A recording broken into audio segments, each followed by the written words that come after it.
The chain came apart under his blade with a sound like a snapped bone. The orc woman didn't move. Behind her, two small shapes pressed close, their wrists bound, their eyes too wide for the dark. One of the raiders shouted from across the clearing, "That cargo is mine!" Roan did not look up. He cut the second link, then the third. "Not anymore," he said. By morning, the road to his gate would carry more than he could turn away. He had not meant to be on that road at all. The farm sat at the end of a track that no one took twice. Broken fences, sagging roof, dead fields.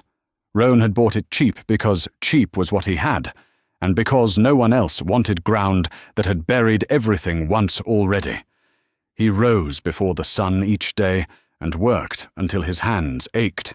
He could fix a fence, he could patch a roof, he could plant in dead soil if it came to that. He had done harder things. The work was not the hard part. The quiet was. His wife had been gone 3 winters. The fever took her in a week, fast and without mercy, and the bed had been too wide ever since. He did not say her name aloud any more. He had stopped expecting the floor of the house to creak under a second set of feet. Grief is not something that waits until you are ready. It comes when it comes, and then it stays. He kept one thing of hers, a smooth grey stone she had carried in her apron, worn round by a river neither of them had ever seen. He turned it in his pocket when his thoughts ran somewhere he did not want them.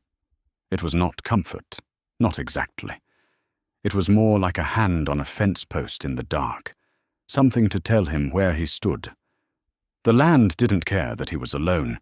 It needed the same labour either way. He mended the near fence board by board, stone by stone, the way a man does when his hands need something to hold. He hauled water from the well at first light and watched the bucket break the black surface and come up cold.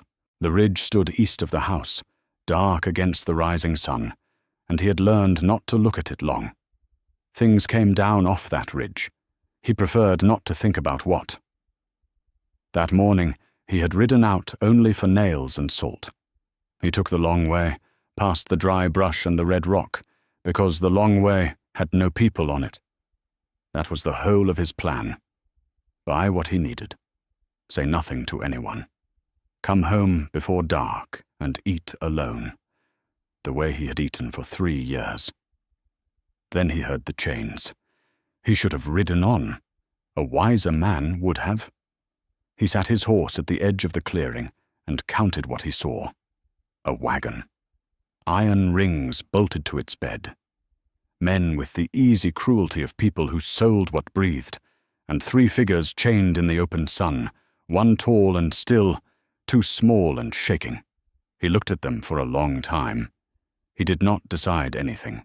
He simply got down off the horse and drew the knife he used for fence wire and walked toward the wagon as if he had every right to be there. The orc woman watched him come. Her eyes were steady, not pleading, not hopeful, just measuring, the way you measure a stranger before you know what he is. He knelt at the wagon bed and set the blade to the first link. Before the chains, there were the mornings, and the mornings were all the same. Roan woke in the dark, out of habit, not need. He lay still for a moment and listened to the house. A house tells you things if you have lived alone in it long enough. The settle of cold wood. The wind finding the gap above the door he had never gotten around to sealing.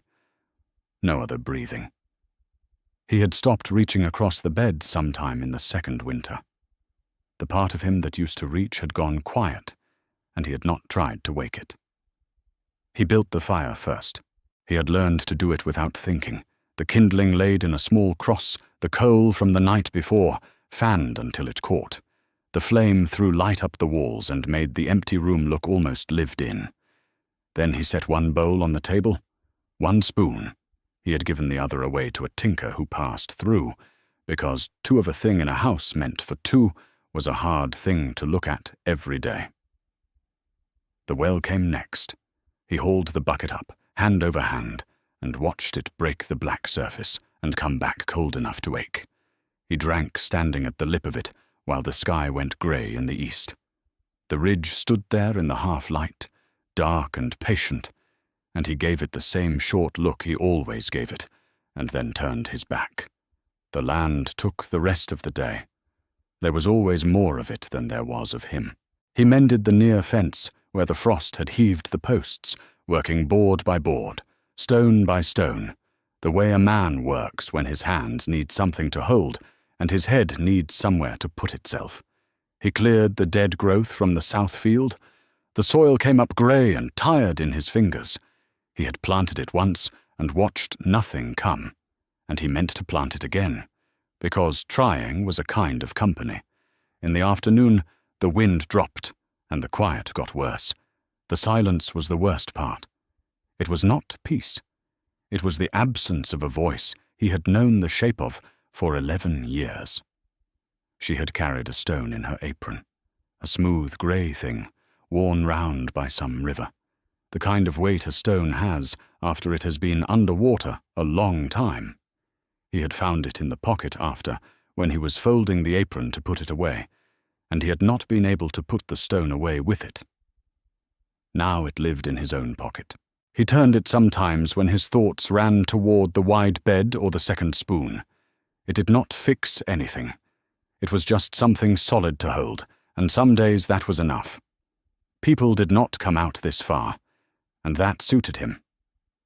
The track to the farm was rough and led nowhere a man would want to be. Once a month he rode in for what the land could not give him: nails, salt, a little flour. He spoke to no one beyond the trade, paid in coin, and rode home before the light failed. That was the whole of his dealings with the world.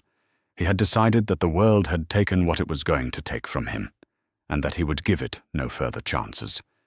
He was wrong about that. He just did not know it yet. That evening he sat by the fire with the stone in his hand, and listened to the house say nothing back. Tomorrow he would need salt. Tomorrow he would take the long way, the one with no people on it. He did not yet know what the long way held. The first link gave, and then he was committed, whether he had meant to be or not. The orc woman knelt very still while he worked. She was tall, even folded down against the wagon bed, taller than any man in the clearing. Her hands were bound, but her eyes were not. They tracked the knife, then his face, then the men behind him, in that order. She said nothing. She did not need to. A person who has been sold learns to spend words carefully.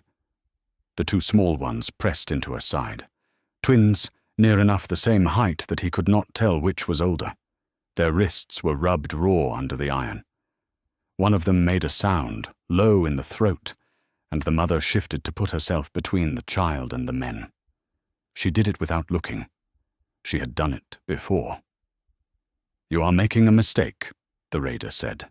He had come halfway across the clearing, a heavy man with a quirt and 3 others fanning out behind him. "That is 3 head of stock, paid for. You cut them loose. You are stealing from me." Roan kept his eyes on the chain. "They are not stock. Out here they are whatever I say they are." He worked the blade into the second link and twisted. The iron was old and came apart easier than it should have. He moved to the third. He did not hurry. Hurrying was how a man got careless, and careless was how a man got dead. "Last warning," the raider said. Roan stood up then. He was not a big man, but he had buried a wife and 3 years of quiet, and there was very little left in him that a man with a quirt could frighten. He counted, silently, the way you count fence posts before you know if a line will hold. 4. One of him. A wagon between. "You can take this how you want," Roan said. His voice was low and level, not a threat, a fact. "I am cutting these chains. You ride off and tell yourself you lost some cargo to a fool, or you come at me, and maybe you win, and maybe 1 or 2 of you do not ride home. That is the whole of it." The raider's eyes moved. To the knife. To the woman, risen now to her full height, which was a great deal of height. To the wide, empty land where no law would come, asking after 4 men who went missing on a road no one took. Something moved across his face. Not fear, exactly. More like arithmetic. He sold what breathed because it was easy, and this had stopped being easy. "She is not worth dying over," one of the others said quietly. The heavy man stood a moment longer. Then he spat in the dust and turned, and the calculation did not come out in his favor. "Keep the freight," he said. He climbed onto the empty wagon and took up the reins, and the four of them rolled out without looking back, the way men leave a thing they have decided to pretend they never wanted. Then the dust settled, and Roan was alone in an open field with 3 orcs he had just made his problem. He cut the last chain. The iron fell into the dirt. He stepped back and gave them room, because a freed thing needs room more than thanks. The woman rubbed her wrists. She looked at him for a long time, and what was in her face was not gratitude. It was harder to name. It was the look of someone who had stopped waiting for the floor to fall, and was not yet sure it would not. "Why?" she said. One word, low and careful. He had no good answer. He looked at the children, at their raw wrists, at the road the wagon had gone down. "Did not seem right," he said. "That's all." It was not all, but it was as much as he had words for. They followed him because they had nowhere else to go, and that was not the same as trust. The walk to the farm took most of the afternoon. Roan went ahead on foot, leading the horse, and the woman came behind with a child at each side. She kept a distance he could have measured with a rope and never let it shorten. When he slowed, she slowed. When he stopped to let the horse drink, she stopped too, well back, and put her body between the children and his. He did not take it as insult. It was the sense of a creature that has learned what people are. He watched her without seeming to. She was tall, taller than the door frame would prove to be, with black hair gone matted from the road, and shoulders built for work the chains had not let her do. The children had her coloring and her wariness. One walked with a slight drag in the left foot, favoring it, and tried to hide the favoring whenever it caught him looking. The farm came up out of the dusk the way it always did, low and broken against the dead fields.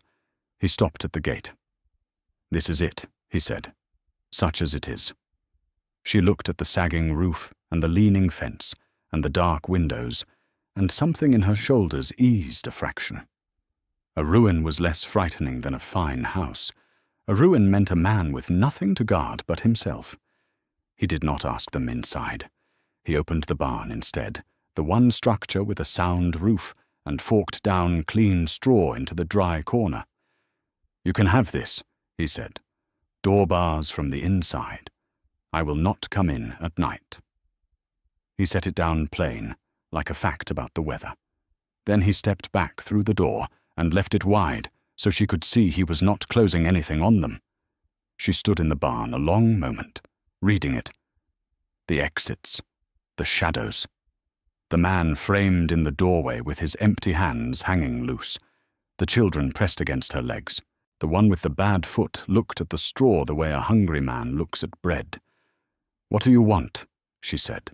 Her voice was low and careful, not a threat, a fact, the same flat steadiness she had used in the clearing. "Men do not feed what they do not mean to use." "I am not most men," Rowan said, "and I am not feeding you yet. That is straw, not supper." He almost smiled and did not. "Supper is later if you want it. Outside, no one has to come in for it." She did not answer. She did not need to. She moved the children into the dry corner where the straw was, and set herself between them and the open door, and waited to see whether the night would prove him a liar. He went out and split wood he did not need, where she could see him, until the light was gone. It was not a thing he could have explained. It was only that a person braced for a blow watches the hands, and he wanted his hands to be doing something honest. When full dark came, he carried out a pot of beans and set it on the stump halfway between the barn and the house. 2 bowls, then a third, because the children were 2 and the woman was 1, and he had counted wrong, and he went back for the spoon he had given to the tinker and did not have, and brought a wooden ladle instead. He set it all down and walked back to his porch and sat, far off, and did not watch. After a while the barn door opened, not all the way, just enough. It was not trust, not yet.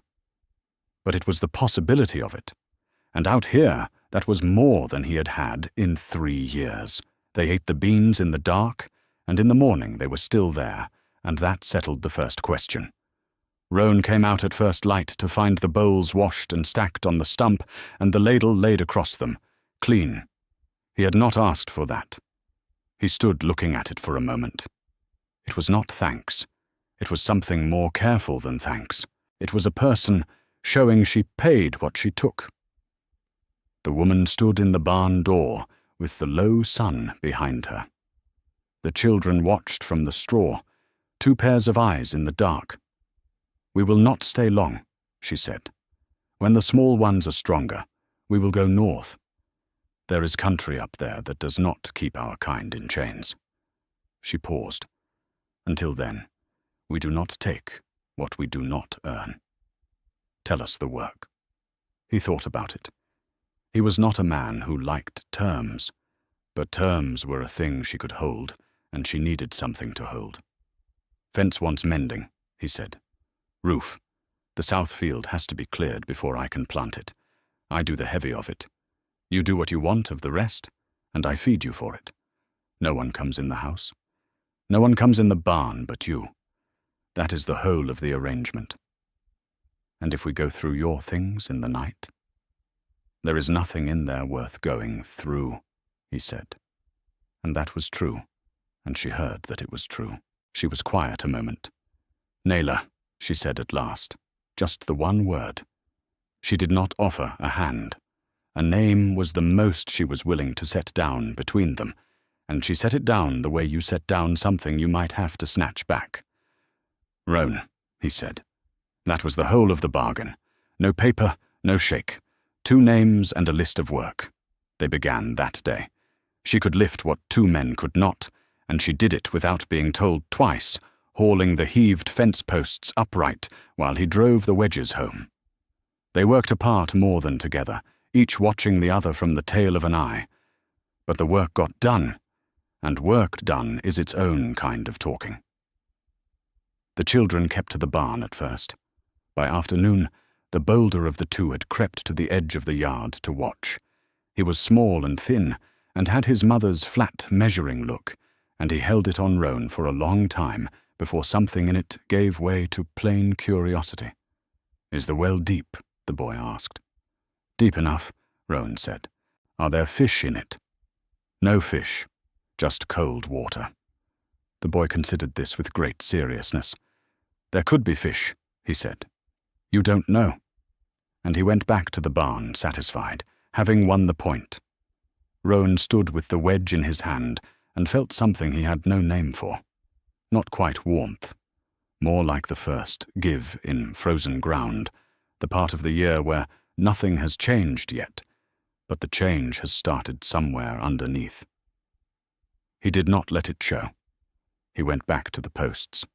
That night he set out 3 bowls without miscounting, and a 4th he kept for himself, and he ate on the porch while they ate at the barn, the distance between them no shorter, but agreed upon now, which was different. The arrangement held. It was not a family. The word was far too large for what this was.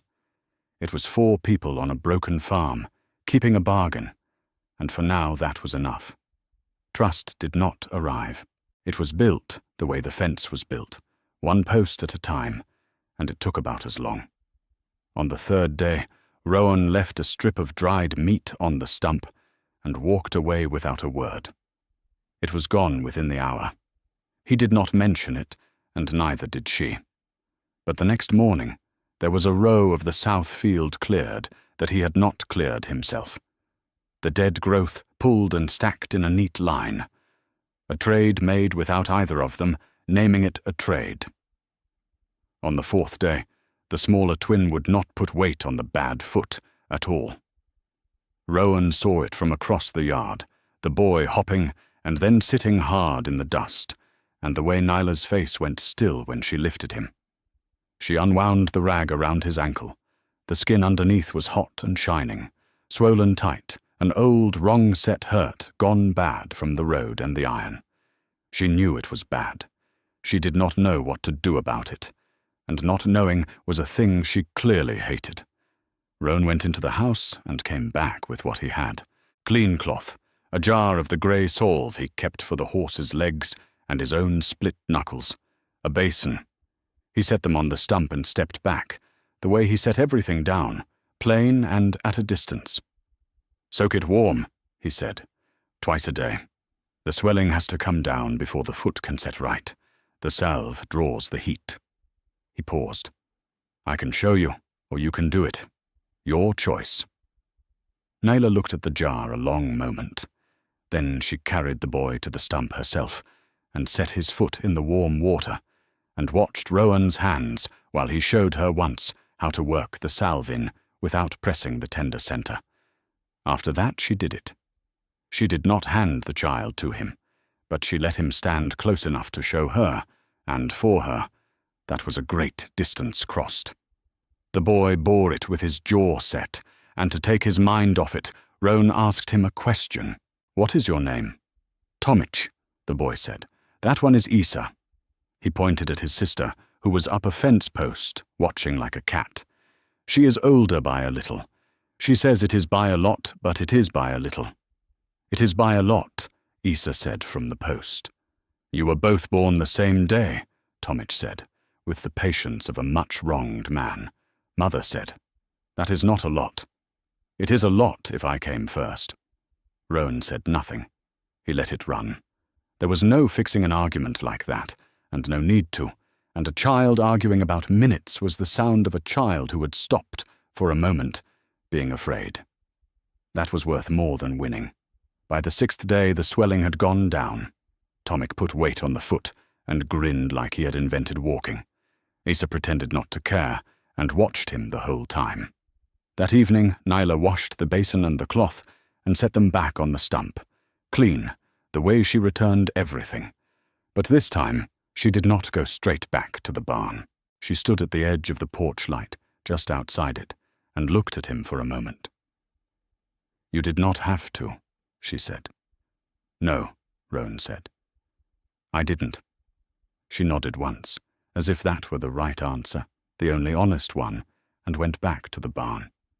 He sat a while longer with the stone in his hand, and turned it over and did not think about the wide bed at all, which had not happened in 3 years. The frozen ground had given a little more. He could feel it. He did not say so. Some things you do not say out loud for fear of where they might go. The night it finally came out, the children were already asleep in the barn, and the fire had burned down to the slow red part where men say things they would not say in daylight. Nyla came to the porch on her own. She had not done that before. She sat on the bottom step, well apart, and looked at the coals instead of at him. That was how he knew she meant to talk. A person looks at the fire when the words are hard to look at. "The small one's father is dead," she said. No lead-up. The way you state weather. "He went under the same raid that took us. He told me to run, and he stood in the gap so we could. I got 50 paces. Then the chains." She was quiet a moment. "I have spent every day since deciding whether that was brave or only foolish. I have not decided." Rowan turned the stone over in his pocket. He did not take it out. "Not yet. My wife is 3 winters dead," he said. It was the first time he had said it to a living soul.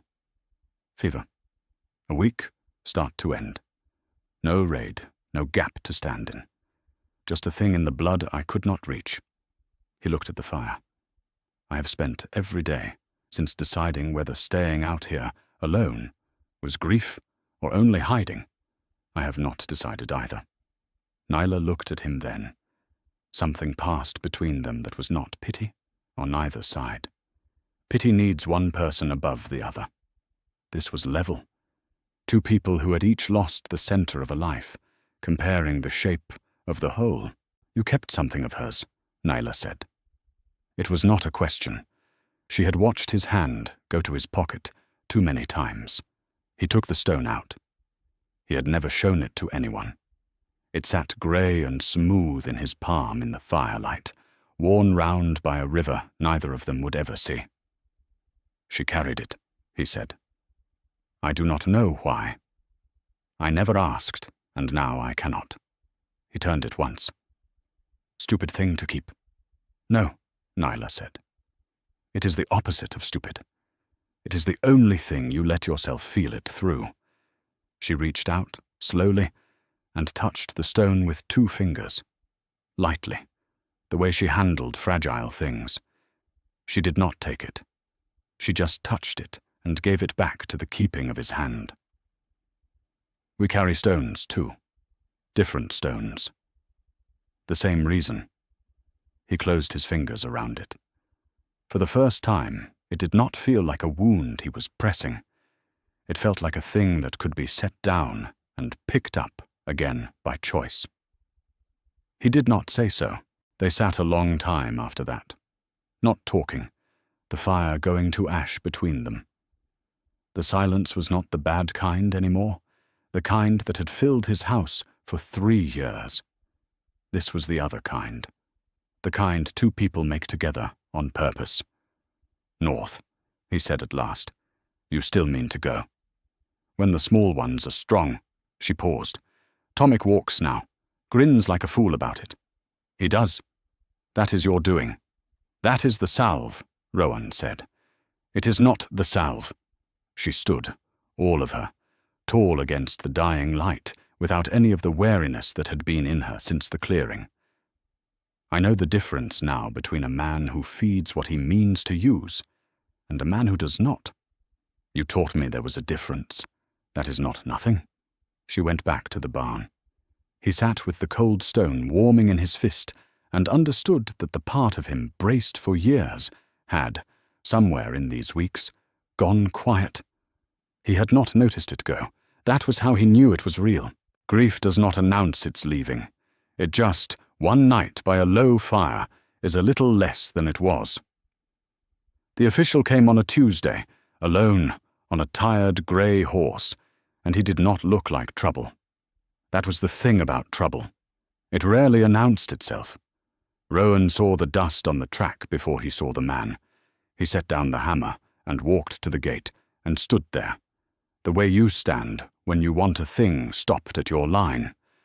Behind him, in the yard, Nyla went still. The children went into the barn without being told. They had learned that much already. The man drew up at the gate. He was middle-aged and dusty, and carried a leather satchel of the kind that holds papers, not weapons. He looked at the mended fence, the cleared field, the smoke from the chimney, and then at the tall figure standing in the yard, and his face did a small careful thing that was not quite surprise. Land office, he said. Routine ride. You are the new holder out here.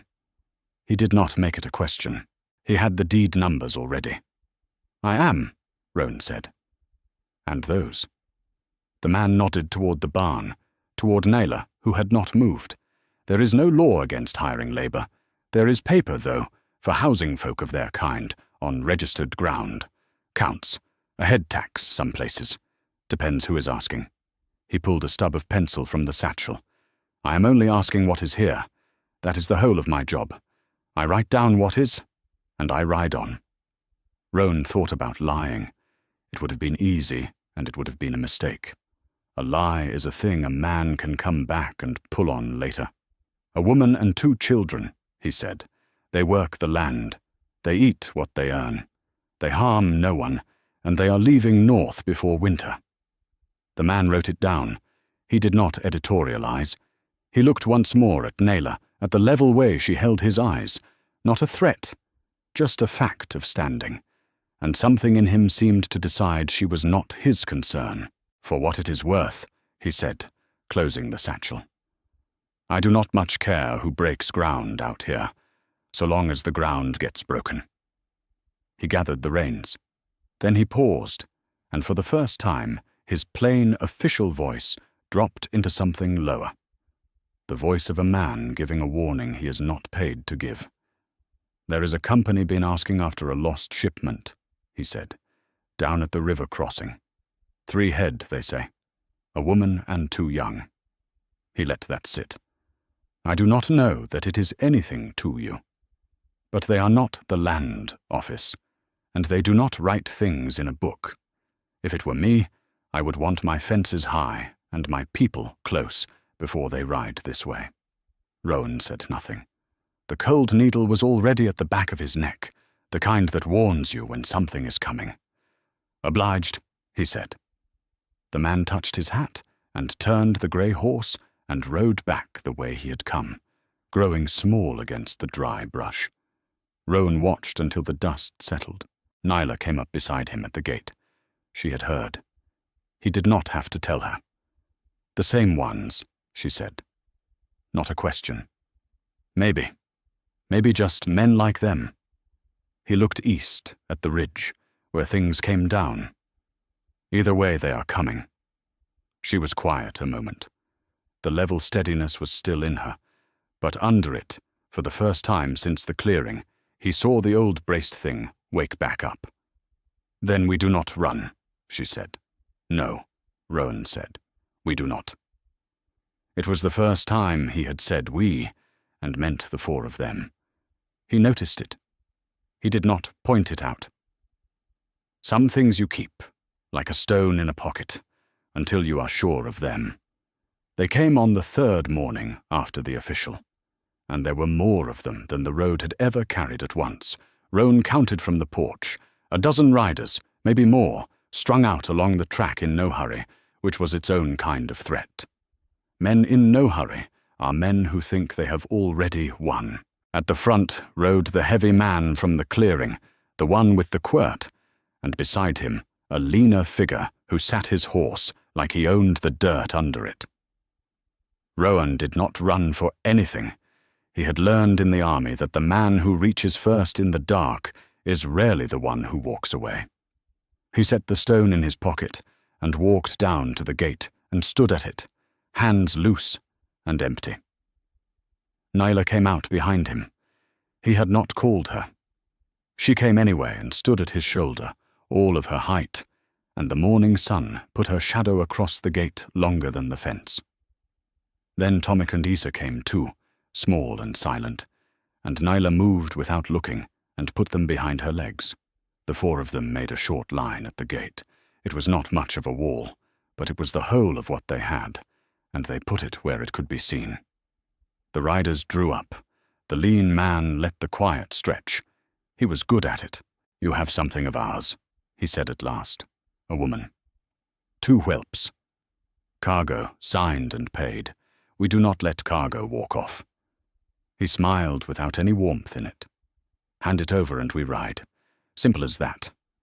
No one needs to bleed over freight." "They are not freight," Rowan said. "And they are not yours. You lost them on a road, fair, the way a careless man loses anything. I bought them.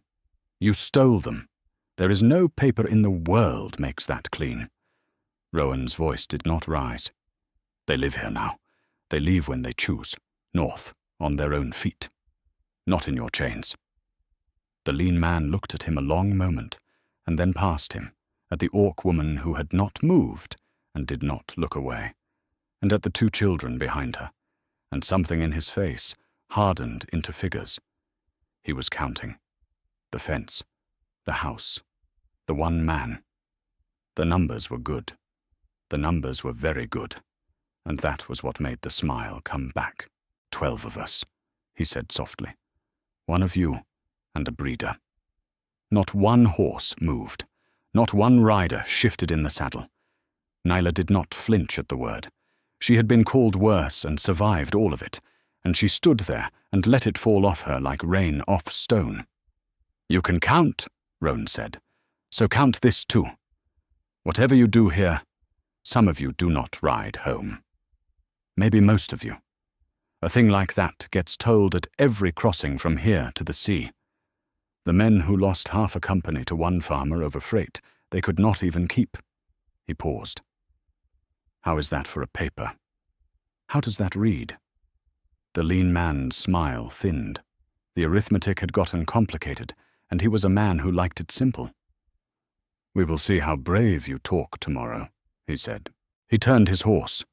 We will be back. Daylight. Bring it out yourself, or we come through the fence and take it, and then there is no walking off north for anyone. They rode back down the track and made camp in plain sight, just past the ridge, where the smoke of their fire could be seen from the yard. A pressure, set where it would be felt all night. Roan watched the smoke. Naylor watched it beside him. Tomorrow, she said. Tomorrow, he agreed. And the night came down with the fire still burning out past the fence, and neither of them slept. The raiders came at first light, and so did the others, and only one of those two things had been expected. Roan stood at the gate as the dust rose on the track. Naylor stood at his shoulder.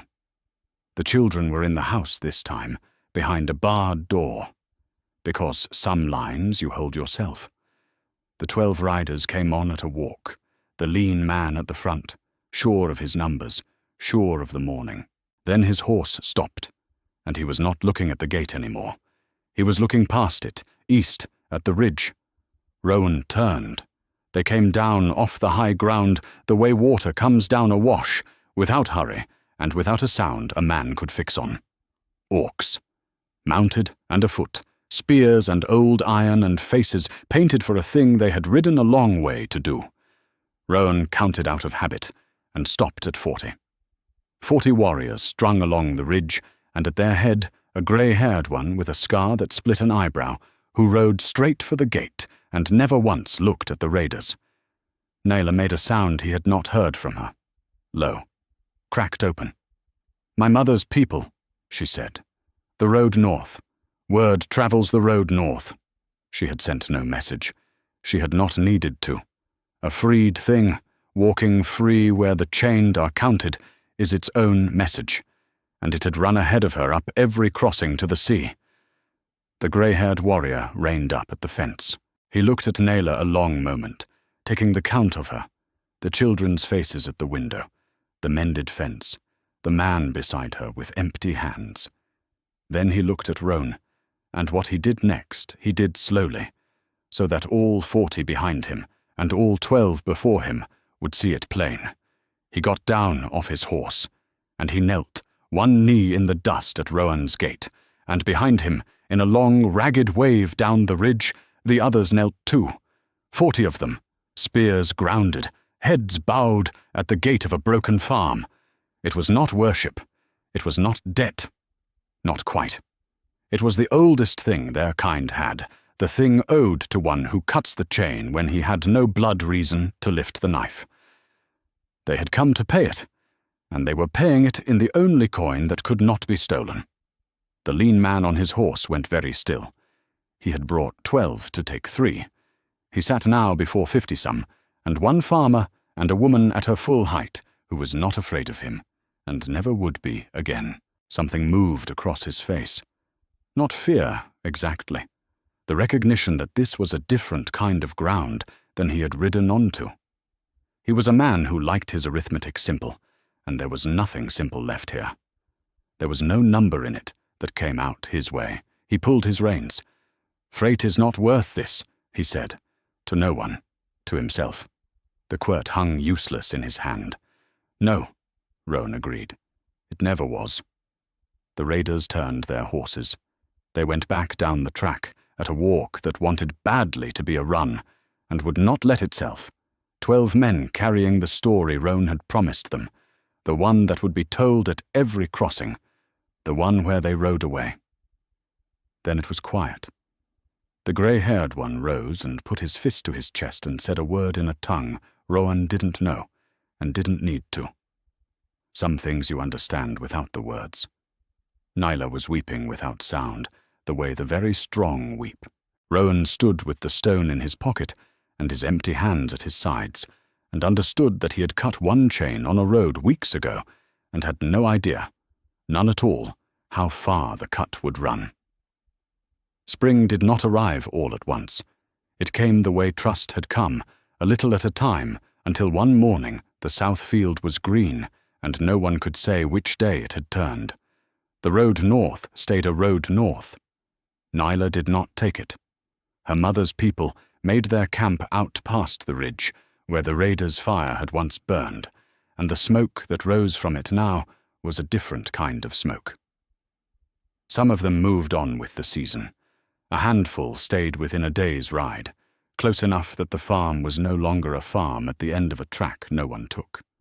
Now there were riders on that track who came in peace, and that was a thing Rowan was still learning to leave his hands easy about. The field he had planted came up. He had planted it once before and watched nothing grow, and he had told himself trying was a kind of company, and it turned out he had been right twice over. The seed took. So had the rest of it. Tomek ran the whole farm now on 2 good feet, and told anyone who would hold still a story about a fish in the well that grew longer every telling. By the end of spring the fish was the size of a horse, and had opinions. No one corrected him. Isa corrected the details, and not the fish, which was its own kind of believing. They slept in the house now. The barn was for the horse again. It had happened without a day you could name, the same as the field. He set 4 bowls at the table without thinking, and then 5 when the grey-haired warrior rode in, and the counting that had once been a wound was just counting now. He had given a spoon away once, because 2 of a thing in a house meant for 2 was hard to look at. He bought new spoons in town, and did not flinch buying them. One evening Nyla found him on the porch with the stone in his hand. She sat beside him, not on the step now, beside him, and that was its own small map of how far they had come. "You still carry it," she said. "I do." He turned it over. It was the same grey stone, worn round by a river neither of them would see. But it did not sit in his palm the way it used to. It had been a thing he held, so the grief would have somewhere to live. Now it was just a thing she had loved, kept by a man who could finally hold it without bleeding. The weight had changed, the stone had not. He had. She would not mind, Nyla said. You keeping it, and the rest of this. No, Rowan said. I do not think she would. It was not a family. The word was too small and too large at once for what it was. It was a man and a woman, and 2 children, and a stone, and a green field, and a camp of kin past the ridge where a cruel fire used to burn. It was built from the pieces that were left, the way he had built the fence, board by board until it held. He put the stone back in his pocket. Not to hide it, just to keep it, the way you keep what matters close, where your hand can find it in the dark. The sun went down, gold over the field he had been told would never grow. Tomek was telling Isa about the fish. The fire past the ridge was a friendly light now. For a long time, Rowan sat and didn't say anything, and for the first time in 3 years, the quiet did not feel like something missing. It felt like something kept. By midsummer, the farm at the end of the track no one took was a place people came to on purpose. It was a small thing, as places go. A mended fence, a green field that had been told it was dead, a house with a worn step where 2 children ran in and out all day, and a stone on the sill that a man had finally set down somewhere he could see it instead of carrying it like a wound. Nyla worked the near rows in the long gold light. Tomek and Isa chased each other around the well that had no fish, and to hear them tell it, a great many. The grey-haired warrior had taught Tomek to sit a horse, and the boy fell off it daily and got back on daily, which was its own small lesson nobody had to name. In the evenings they ate together, all of them, more bowls on the table than Rowan had owned in years, and the talk ran easy, and the quiet between the talk was the good kind. He had built it from the pieces that were left. He had not known, that morning on the road with a knife in his hand, that a single cut could grow a whole green thing. He knew it now. Some seeds you do not know you have planted until they come up. He stood at the gate one last time as the sun went down, the way he had stood at it, the day the chains came, the day the official came, the day 40 warriors knelt in the dust. The gate was just a gate now, a line between what was his and what was not, and what was his had gotten larger and warmer than he had ever meant to let it. But the world beyond the fence had not finished moving. Far off, where the track met the open country, a rider sat a horse against the last of the light, just one. Watching the farm, or only resting, there was no way to tell at that distance. Nyla came to stand beside him and followed his eyes to the small, dark shape on the rim of the world. "Friend or trouble?" she said. "Cannot tell yet," Rowan said. He did not reach for anything. He had learned that the man who waits, who lets the dark show him what it holds before he moves, is rarely the one who falls. "We will know when it comes closer." The rider did not come closer. Not that night. It turned its horse and went down the far side of the rise and was gone, and whether it carried another chain to cut or another kind of trouble entirely, the farm did not yet know. Behind them the children were laughing in the yard. The fire past the ridge was a friendly light now, low and steady against the dark. The stone sat on the sill where the last of the sun still touched it, grey and smooth and finally still. Some things were finished. Some had only started.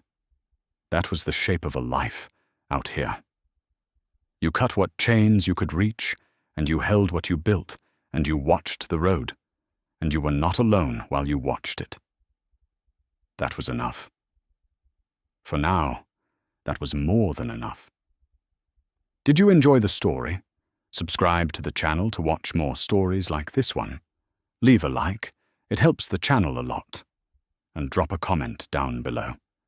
I always read them and use your feedback to make our content better. Thanks so much.